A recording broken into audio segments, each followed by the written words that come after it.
Do you think that shooting a gun at an alien is a good idea? I mean, if they really have technology that is that advanced, they could literally Dragon Ball Z style explode the center of the planet into pieces. Shit. I'm the one calling the shots. I don't get stuck in the box. Feel like I've been through a lot. Hello and welcome back once again to the Dojo of Gain. And today we are going to talk about aliens again. So we got a clip from Joe Rogan talking about aliens and whistleblowers. Let's see what he has to say. It's always interesting when Joe Rogan goes on about aliens. He always has some interesting takes. So let's go ahead and watch. But before we get into it, don't forget to like, comment, subscribe. I'd really appreciate it. David Grush. And David Grush, let's find out who he is and what his credentials were. But he essentially said that they are illegally hiding it from Congress. It's true. They're illegally hiding it from the American people, but they have off-world craft in possession. True. Who's the they in that? Air Force veteran has made a bombshell claim that U.S. government has recovered materials that could be proof of UFOs, including an intact craft of non-human origin. True. But they are keeping it a secret from the public. True. David Charles Grush, a veteran. Damn, that's some wild editing. This is some editing especially for people with ADHD because it's just all over the place. But at the same time, it keeps your attention so the person that did it, they know what they're doing. And former member of the National Geospatial Intelligence Agency and National Reconnaissance Office, has blown the whistle on this information, speaking with several news outlets about the crafts. These are retrieving non-human origin technical vehicles. Call it a spacecraft if you will, non-human exotic origin vehicles that have either landed or crashed, Mr. Grush told News Nation. Mr. Grush served as the senior technical advisor for the unidentified aerial phenomenon analysis with top secret compartmented information clearance, according to the debrief.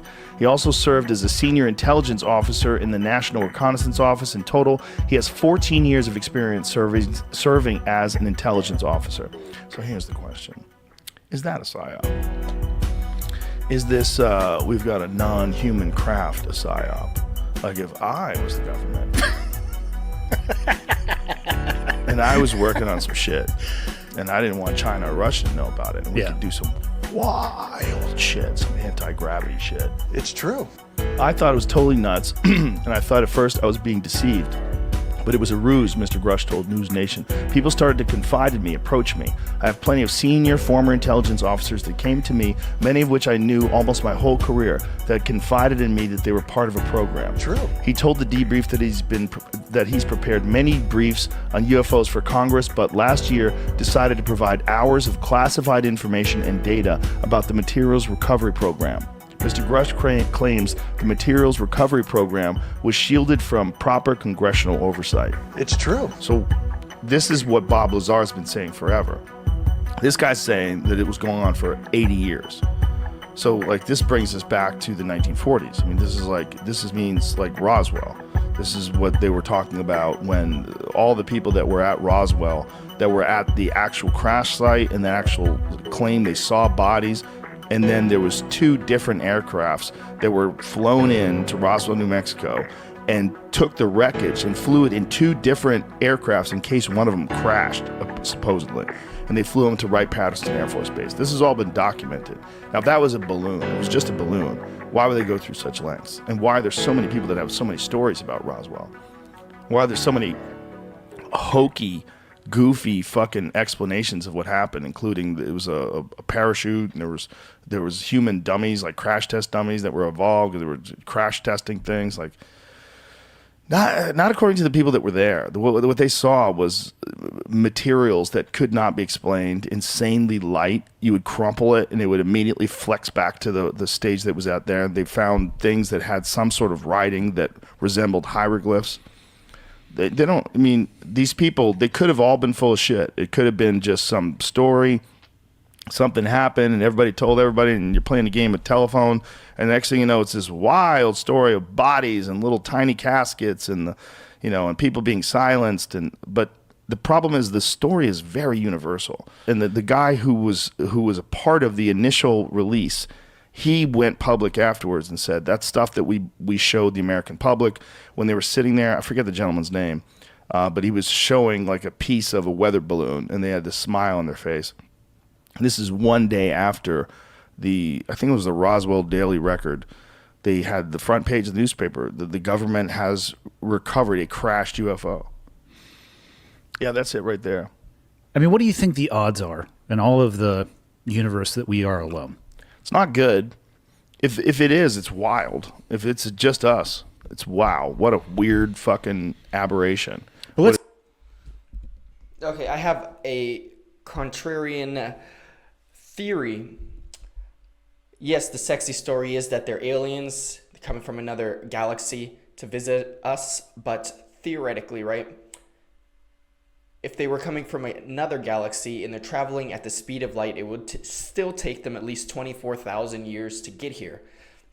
How can a biological being live for 24,000 years? That's unlikely, right?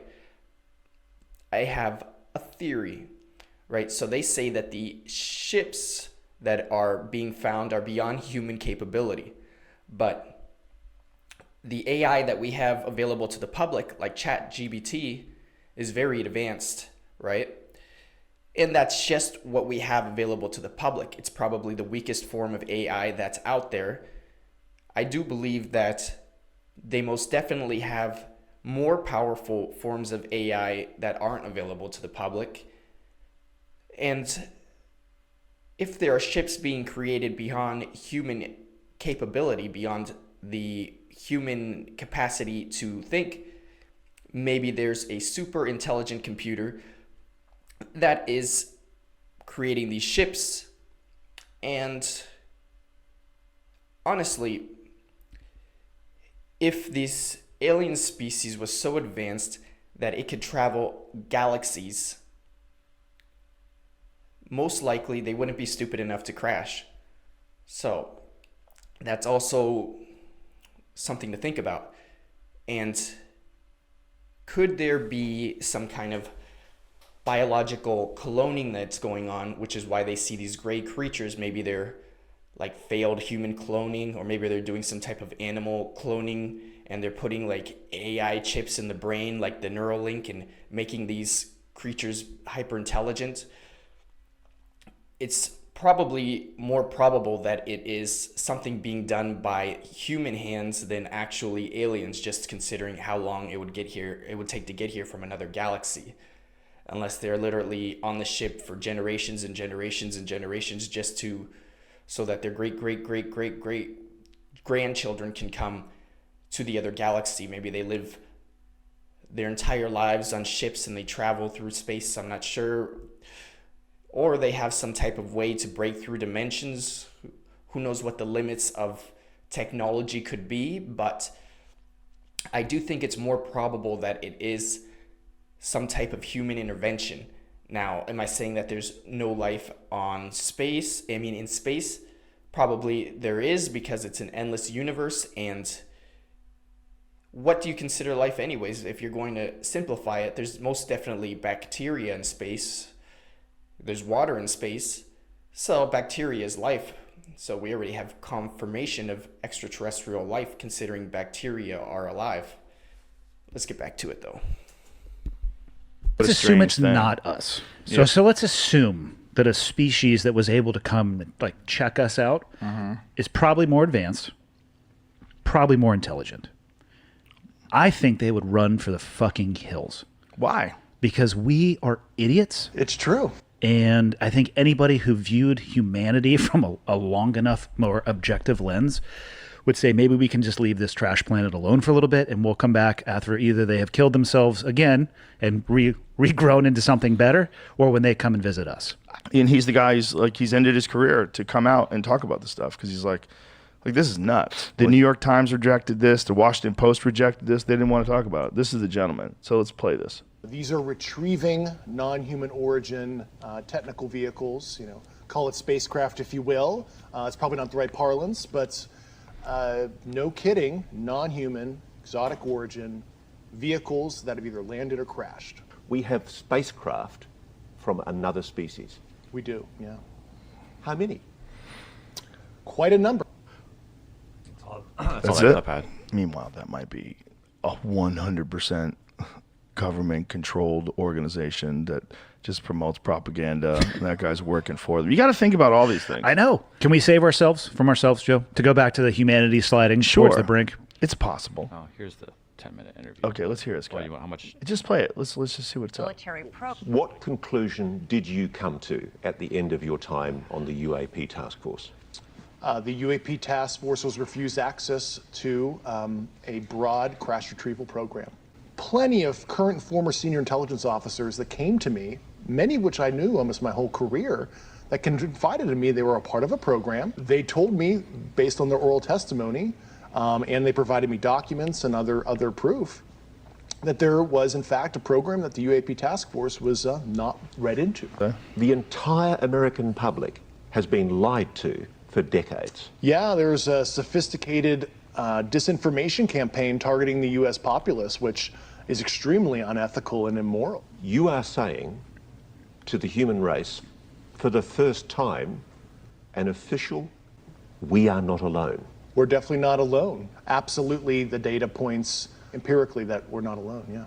Do we have bodies? Do we have species of Well, non-human? naturally, when you recover something that's either landed or crashed, sometimes you encounter dead pilots. And believe it or not, as fantastical as that sounds, it's true.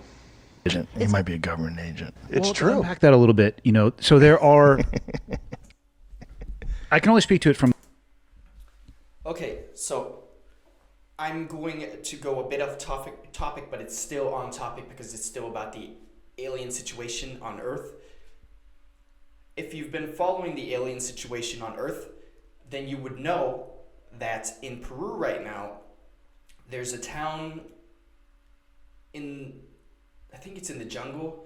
They said it was like in a rural part of Lima. They don't really give the specific place in any of the videos that I've watched, but there's a town where they're supposedly being invaded by aliens, and they've even had like people shoot at the aliens, and somebody said they were hurt by the aliens, and they're supposedly gray-green, 7 feet tall creatures that glow in the dark, like their skin glows in the dark. Now, if this is still going on, next time I visit Peru, because I do visit Peru periodically, I will go visit that area and document and see if I see anything odd. But is this true? Like, is this really going on? I mean, why is it not documented in a way that's completely clear, right? There's been some pictures, there's been some crappy videos that came out with low quality, but why isn't it not documented? And plus, why are the people shooting at the aliens, trying to fight the aliens? Why don't they just go up to them, try to have a conversation, maybe have a podcast with the aliens? Why so much secrecy if they're really here?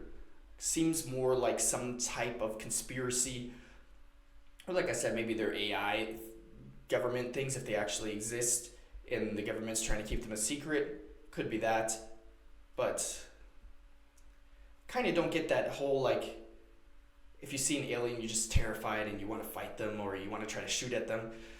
I mean, supposedly they're advanced beings, so why don't you just go up and introduce yourself, then expose that they exist, come have a podcast with them, have a conversation with them on camera. I mean, they're just advanced versions of human beings, supposedly, so what's the big freak out fear thing that's going on with alien sightings? I think if I were to encounter an alien, I would just approach him like a regular person. But let's be logical here. If they're so advanced that they can travel through galaxies, do you think that shooting a gun at an alien is a good idea? I mean, if they really have technology that is that advanced, they could literally Dragon Ball Z style explode the center of the planet into pieces. Like, even humans have enough technology to end life on Earth with nuclear bombs. You don't think that they have enough technology to just obliterate a planet? They most likely do. So trying to fight something that's way more advanced then the human species is completely ridiculous. You have zero chance of winning. If there was ever a intergalactic war, the Earth would lose immediately. So just keep that in mind. There's no possibility that humans could beat a species that's way more advanced than they are. It's like if the monkeys went to war with the humans would just shoot them. If humans went to war with aliens would just turn the Earth into powder or something like that. They would have such advanced technology that maybe they could destroy our whole solar system. Who knows how advanced their technology would be. So it's just not realistic. The best course of action would just be to go have a conversation and maybe invite them in for dinner or something. But I'll catch you guys next time. Peace.